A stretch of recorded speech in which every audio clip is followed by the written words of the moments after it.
Okay, I'm Joe Jackson, Director of Spiritus Wealth Financial Advisors headquartered in London with an office in Cambridgeshire as well. Yeah, well, it's the classic, really. The financial advisor's problem is finding qualified clients, or certainly new people to speak to.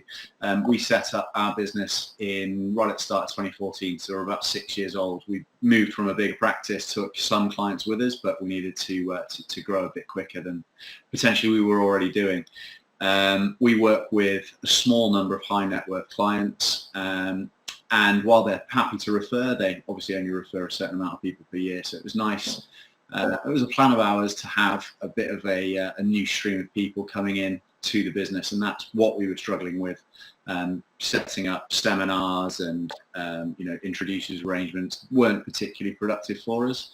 So we needed to find a marketing strategy that had a better chance of success, and that's why we've used you guys. We had a look at starting a Twitter feed and putting content out there, and the same with Facebook, but we felt it was a little bit too difficult or too hard to track its success. So while we might drive traffic to the website, how could we measure how interested people were? And I think that's where LinkedIn is different. When you're messaging people directly with a scripted or a planned approach, you can really start to measure the effectiveness of that campaign and where the pinch points are, where people start to chime with the message, and you can get a much better rate of feedback, I think, from LinkedIn.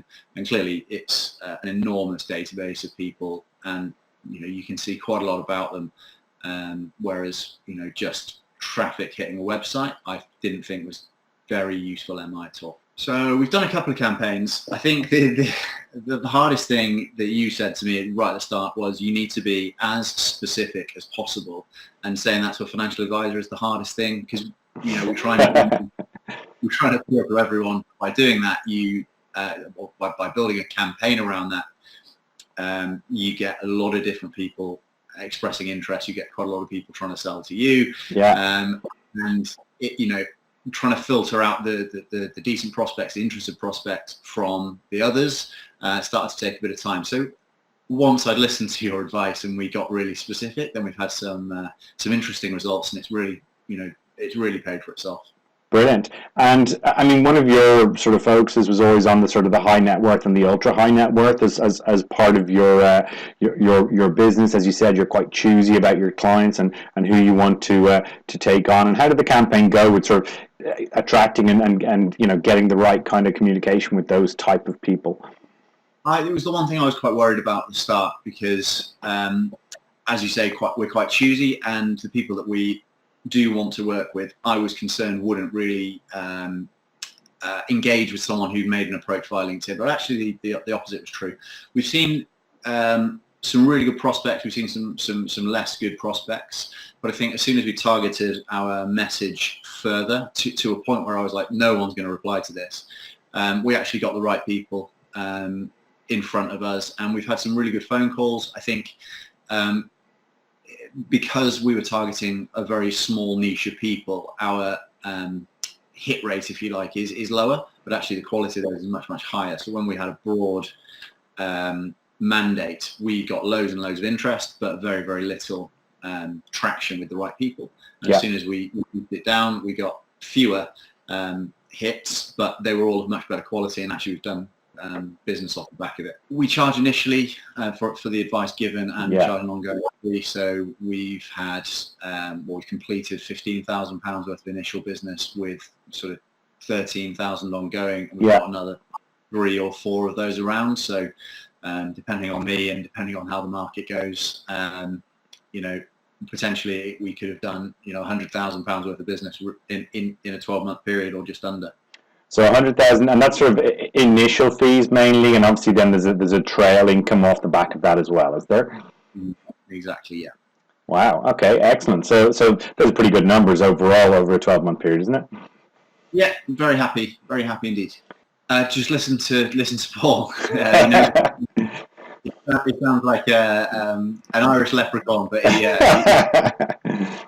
knows what he's doing. So part of the journey that we went through was just being specific about the message and targeting, and When you're being onboarded through the process, you're thinking, wow, I'm potentially, I'm not going to speak to most of these people, or most of the people that we can speak to are not going to be interested in this message, but actually the reverse is true. The more specific you can be about your offering, what you offer to people, the value that you can demonstrate via, a video or an article, the better quality of introduction, that will come through. And it's just made a massive difference to us. I think so.